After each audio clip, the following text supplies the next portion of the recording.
शेती मुख्य व्यवसाय असणारा देश. जय जवान जय किसान असं ब्रीदवाक्य असणाऱ्या देशात या भारतात एका शेतकऱ्याला केवळ धोतर नेसलं म्हणून प्रवेश नाकारल्याची संतापजनक घटना घडली आहे. बंगळुरूच्या मॉलमध्ये एक वृद्ध शेतकरी आपल्या मुलासोबत चित्रपट पाहायला आले होते.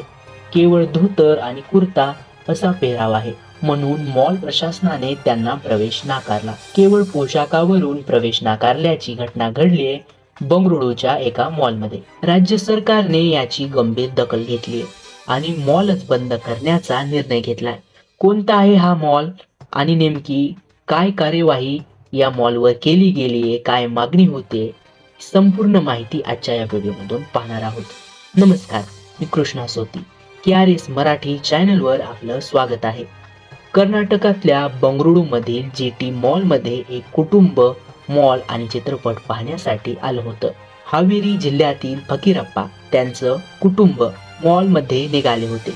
त्यांनी चित्रपट पाहण्यासाठी तिकीट देखील काढलं, पण तिथं असणाऱ्या सुरक्षा कर्मचाऱ्याने त्यांना आत जाण्यापासून रोखलं. कारण विचारल्यावर तुम्ही धोतर नेसून आत जाऊ शकत नाही, पॅन्ट घालून या, आम्हाला तसे आदेश आहेत असं सुरक्षा कर्मचाऱ्यानं सांगितलं.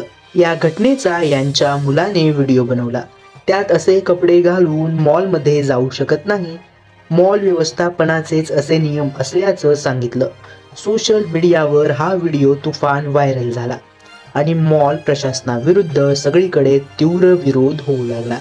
कर्नाटक राज्य सरकारने घटनेची गंभीर दखल घेतली. अधिवेशनात हा मुद्दा उपस्थित झाला आणि सरकारनं मॉलबाबत मोठा निर्णय घेत मॉल 7 दिवसासाठी बंद ठेवला. सरकारनं शेतकऱ्याचा कथित अपमान हा त्याच्या सन्मान व स्वाभिमानावर हल्ला असल्याचं म्हटलंय. त्यानंतर नगर विकास मंत्री B. सुरेश यांनी सांगितलं, मॉलवर कायद्यानुसार तात्काळ कार्यवाही केली जाईल आणि मॉल 7 दिवस बंद राहील याची आम्ही खात्री करू. विधानसभा अध्यक्ष UT खादर यांनी हा मुद्दा उपस्थित करून तात्काळ कार्यवाही करायला सांगितली आहे. राणीबेनूर इथले काँग्रेस आमदार प्रकाश कोलिबाड यांनीही या प्रकरणी रोष व्यक्त केलाय. शेतकरी माझ्या मतदारसंघातील गावातील रहिवासी आहे. याने आपल्या 9 मुलांना शिक्षण दिले.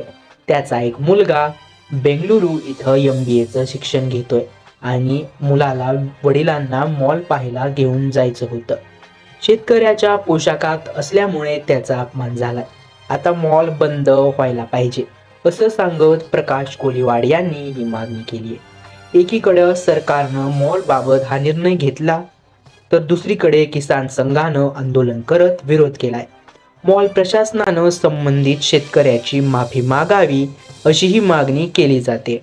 काहींनी याचा निषेध म्हणून धोतर घालून मॉलमध्ये व्हिडिओ बनवलेत.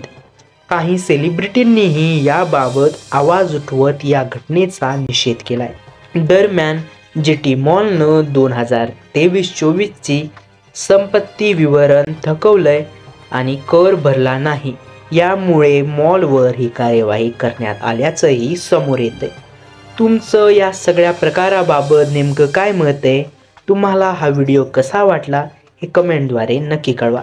व्हिडिओ आवडला असेल तर लाईक करा आणि चॅनलला सबस्क्राईब करायला विसरू नका.